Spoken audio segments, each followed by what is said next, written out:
ಮಾತಾಡ್ತೀವ ಎಂತಾದ್ರೂ ಮಾತಾಡ್ಸಿ. ಬಳಿರೆ ಪರಾಕ್ರಮ ಕಂಠೀರವ ವೈಕುಂಠಕ್ಕೆ ಯಾರೊಂದು ಕೇಳಿದ್ದೀರಿ? ಶ್ರೀಮನ್ನಾರಾಯಣ ಅಂತ ಕೇಳಿದ್ದೆ. ತೆಗ್ದೇ ಬಿಟ್ರಿ ಸ್ವಾಮಿ. ಏನ್ ತೆಗ್ದೆ ಎಲ್ಲಿ ತೆಗ್ದೆ ಎಷ್ಟು ತೆಗ್ದೆ?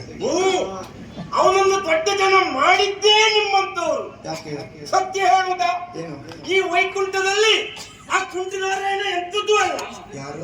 ವೈಕುಂಠದಲ್ಲಿರುವ ನಾರಾಯಣ. ನಾನು ಶ್ರೀಮನ್ನಾರಾಯಣ. ಅದೆಲ್ಲ ಒಂದೇ ಅವನೇ. ಹೌದಾ? ಅವ ಎಂತದ್ದು ಅಲ್ಲ. ಹೌದಾ? ಅವನನ್ನು ನಿಮ್ಮಂತವ್ರು ಹೋಗ್ಲಿ ಹೋಗ್ಲಿಯ ಮೇಲೆ ಎತ್ತಿದ್ದು ಬಿಟ್ರೆ ನಿಜವಾಗಿಯೂ ಪ್ರಚಾರಕ್ಕೆ ಬರಬೇಕಾದವರಿಗೆ ಎಂತದ್ದು ಇಲ್ಲ. ಹೌದಾ? ನಿಜವಾಗಿಯೂ ಈ ವೈಕುಂಠದಲ್ಲಿ ದೊಡ್ಡ ಜನ ಯಾರು ಅಂತ ಕೇಳಿದ್ರೆ ಅದು ನಾವು ಸ್ವಾಮಿ. ನೀವಂದ್ರೆ? ನಮ್ಮ ಪರಿಚಯ ಆಯ್ತು. ಇಲ್ಲ. ವಿಕ್ಷೇಕ್ಷಣ ವಿಕ್ಷೇಕ್ಷಣ ವಿಶ್ವಕ್ಷೇನ ವಿಶ್ವಸೇನ. ಹೌದೌದು. ನಮ್ಮ ಉದ್ಯೋಗ ಏನು ಸ್ವಾಮಿ? ಏನು? ವೈಕುಂಠದ ದ್ವಾರವನ್ನ ಕಾಯುವುದು. ವೈಕುಂಠದ ದ್ವಾರ ಕಾಯುವುದು. ಓ ದ್ವಾರ ಪಾಲಕನ ಮರ. ಏನು ಸ್ವಾಮಿ? ಬಾಗಿಲು ಕಾಯುವ. ಬಾಗಿಲು ಕಾಯುವುದಂದ್ರೆ ಅಷ್ಟು ಕಡಿಮೆ ಕೆಲಸ ಅಂತ ಭಾವಿಸಿದ್ರ ನೀವು? ನಿಜವಾಗಿ ಅಲ್ಲಿಂದ ಯಾರಾದ್ರೂ ಒಳಗೆ ಹೋಗಬೇಕಾದ್ರೆ ನಾವು ಅಲ್ಲಿ ನಿಂತ್ಕೊಂಡ್ರೆ ಮಾತ್ರ. ಇಲ್ದಿದ್ರೆ ಯಜಮಾನ್ರಿಗೆ ಎಂತದ್ದು ಇಲ್ಲ. ಇವತ್ತಾರಾಗ್ಲೇ ಇಲ್ಲ ಅಂತ ಅಲ್ಲಿ ಬಿಟ್ಟು ಇಲ್ಲಿ ಬಂದು ನಿಂತ್ಕೊಂಡಿದ್ದೇನೆ. ಅಂದ್ರೆ ನಿಮ್ಮಲ್ಲಿ ಮಾತಾಡ್ಲಿಕ್ಕೆ ಉಂಟು ಅಂತ. ಹಾಗಂತ ನನಗೆ ಬಹಳ ದಿವಸದಿಂದ ಒಂದು ಆಸೆ ಉಂಟು ಸ್ವಾಮಿ. ಏನಾದ್ರೂ ಮಾಡಿ ನಾನೊಂದು ದೊಡ್ಡ ಜನ ಆಗಬೇಕು. ನಾನು ಕೂಡ ಒಂದು ಪ್ರಚಾರಕ್ಕೆ ಬರ್ಬೇಕಂತ ನಿಮ್ಮಲ್ಲೇ ಕೇಳ್ತೇನೆ. ಪ್ರಚಾರಕ್ಕೆ ಬರ್ಬೇಕಂತಿದ್ರೆ ಏನು ಮಾಡ್ಬೇಕು?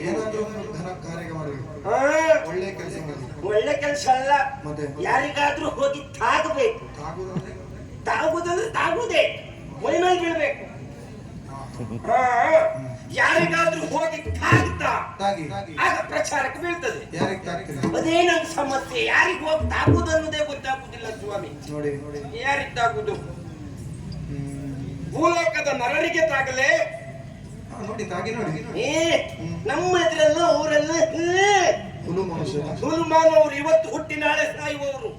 ಅವರು ಬೇಡ, ಇನ್ಯಾರಿಗೆ ತಾಗ್ಲಿ. ಮತ್ತೆ ಯಾರಿದ್ದಾರೆ? ಅವ ಇಂದ್ರನಿಗೆ ತಾಗ್ಲೇ ಹೋಗಿ ಮೇಲೆ ಹೋಗಿ. ಅವನು ನಮ್ಮ ಎದುರಿಗೆ ಏನು ಅಲ್ಲ ಸ್ವಾಮಿ. ಮತ್ತೆ ಯಾರಿದ್ದಾರೆ? ಯಾಕೆ ಅವನು ನಮ್ಮ ಎದುರು ಏನು ಅಲ್ಲ? ನಿಮ್ಮನೆಯಲ್ಲೆಲ್ಲ ಹೆಪ್ಪಾಗ್ಲಿ ಇರುವುದೆಲ್ಲಿ?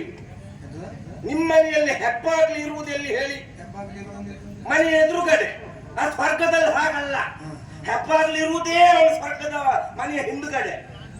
ಈ ದಾನವರೆಲ್ಲ ಬಂದು ಅವನಿಗೆ ಒಟ್ಟುಳಿ ಕೊಟ್ಟಾಗ ಅವ ಓಡಿ ಹೋಗುವುದೇ ಹಿಂದುಗಡೆ ಬಾಗ್ಲಿಂದ. ಮತ್ತಂತವನಿಗೆ ಹೋಗಿ ನಾ ತಾಗು ಪ್ರಶ್ನೆಯೇ ಇಲ್ಲ. ಇನ್ ಮತ್ತೆ ಯಾರಿಗೆ ತಾಗ್ಲಿ? ಯಾರು? ಬ್ರಹ್ಮನ ಸ್ವಾಮಿ. ಅವನ ಪ್ರಕರಣ ನಿಮ್ಗೆ ಗೊತ್ತಿಲ್ಲ. ನಮ್ಮಲ್ಲಿಗದು ವಿಷಯ ಬಂದಾಯ್ತು. ಅವನಷ್ಟು ನಾಚಿಕೆ ಕೆಟ್ಟ ಜನ ನಮ್ಮಲ್ಲಿ ಯಾರು ಇಲ್ಲ. ಅವ ಹೋಗುವಾಗಿ ತನ್ನ ಸ್ವಂತ ಮಗಳನ್ನೇ ಮದುವೆ ಆದವ. ಅವನನ್ನು ಎಂತದ್ದಾಗುದು ಸ್ವಾಮಿ? ಹಾಗಂತ ತಾಗಲೇಬೇಕು ಅಂದುಕೊಂಡು ಒಬ್ಬ ವ್ಯಕ್ತಿ ಇಲ್ಲಿದ್ದಾನೆ. ಯಾರವನು?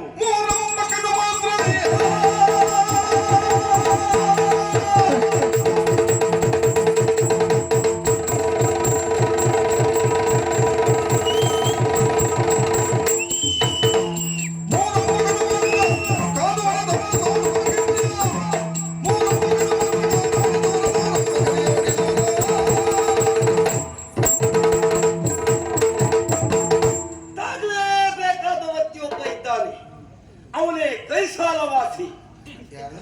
ಅವ ಕೈಸಾಲವಾಸಿ ಚಂದ್ರಕಾಂತ ಶಿವಾನಂದ.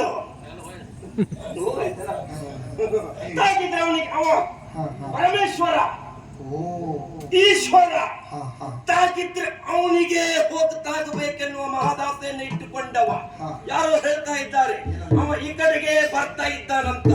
ಅವ ಇಲ್ಲಿಗೆ ಬರ್ಬೇಕು, ಆಮೇಲೆ ಅವನು ನೋಡಿಕೊಳ್ತೆ ನೋಡುವ.